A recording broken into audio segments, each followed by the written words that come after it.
नमस्कार, स्वागत है आपका यू न्यूज में। मैं हूं आपके साथ शिवानी। चले रुक करते हैं आज की बड़ी खबरों पर। कोरोना संक्रमित के व्यक्तियों के बारे में जानते हैं, उससे इनके लिए, समाज के लिए क्या संदेश है।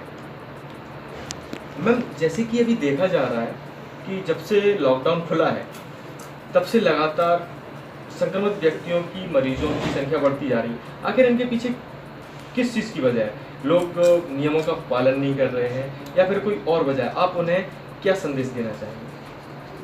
सर, ऐसा है कि जब तक लॉकडाउन रहा तब तक संक्रमित मरीजों की, जो कोरोना मरीजों की संख्या थी, वो निरंतर, जैसे झांसी में आई भी, 2-4 मरीज आए भी, वो ठीक भी हो गए और उनकी संख्या कम हो गई या ना के बराबर हो गई कि एक आधी मरीज झांसी में रहा हमारे।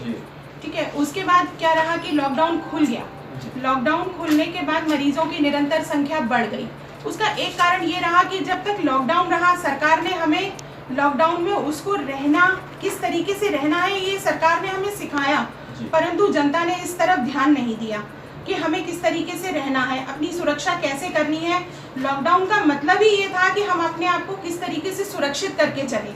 भाई, उन्होंने सिखाया कि आप घर में रहिए, सोशल डिस्टेंसिंग का पालन करिए, मुंह पर मास्क लगाइए, हाथों को सैनिटाइज करिए और 2 फुट दूरी बनाकर लोगों से बात करिए। और जैसे ही लॉकडाउन खुला, लोगों ने इस तरफ बिल्कुल भी ध्यान नहीं दिया। आपसी मेल मिलाप बढ़ गए, शादियों में आना जाना, शादियाँ शुरू हो गई, मंदिर खुल गए, मंदिरों में आना जाना चालू हो गया, मार्केट खुल गए, मार्केटों में भीड़ बढ़ गई।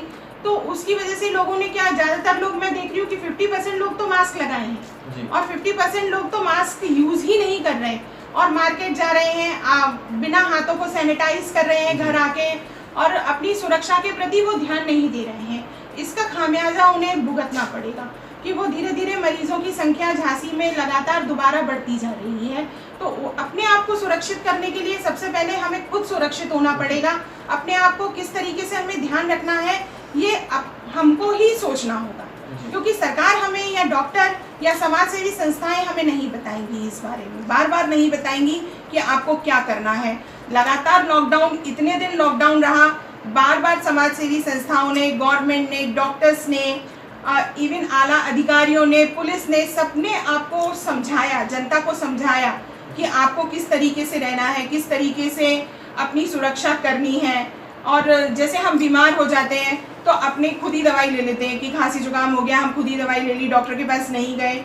और या उनको ये लगता है, उनकी एक सोच हमने ये देखा कि ये भी हो गई है कि सोशल डिस्टेंसिंग सिर्फ उन लोगों से रखना चाहिए कि जो लोग मरीज हैं जी। पर ऐसा नहीं है, क्योंकि मुझे ये लगता है कि ये बीमारी जो संक्रमित है, ये दिन पे दिन बढ़ती जा रही है, तो हमें इसका ध्यान रखना बहुत ज़रूरी है।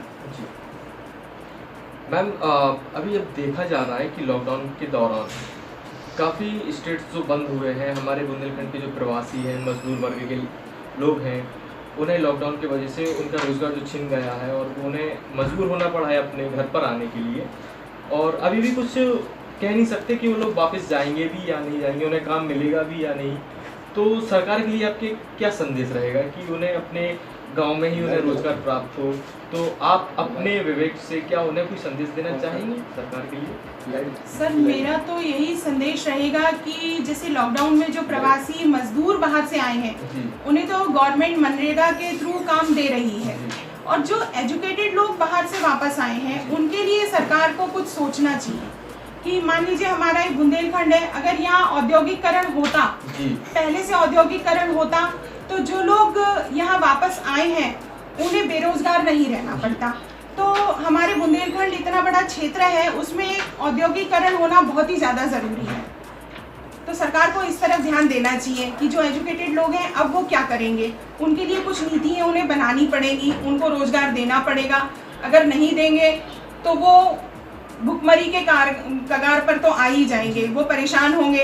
अब मान लीजिए मेरी ही शोरूम है, सिटी बाज़ार में है हमारा शोरूम, वहाँ एक एजुकेटेड बंदा आके कहता है कि आप हमें जॉब दे दीजिए, आप मुझे 2000 की भी जॉब देंगे तो मैं सर आपके यहाँ काम कर लूँगा। और जबकि वो पेशे से इंजीनियर था, उसकी बात सुनकर मुझे बहुत दुख हुआ, पर हम उसके लिए कुछ करना बहुत ही पॉसिबल नहीं था, क्योंकि इस समय रोज़गार की स्थिति, मार्केट की स्थिति ये है कि मार्केट खुली 12 दिन रहा है, तो हम कैसे नए लोगों को रोज़गार दें।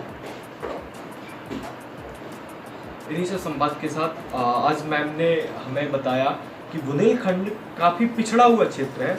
अगर यहाँ पर औद्योगिकरण होता तो आज जो लोग प्रवासी आज जो बेरोजगार हुए बैठे हैं उन्हें आज बेरोजगार नहीं होना पड़ता। और सरकार को एक संदेश भी दिया कि अभी भी समय है, अगर यहाँ पर हमारा औद्योगिकरण होता है तो आगे चल के कई प्रकार के सुधार हो सकते हैं। इन्हीं सब संवाद के साथ मैं अमित योगी, कैमरामैन अमित वर्मा के साथ यू न्यूज़ झांसी। मेरे साथ बस इतना ही। बाकी की तमाम खबरों के लिए देखते रहिए यू न्यूज़।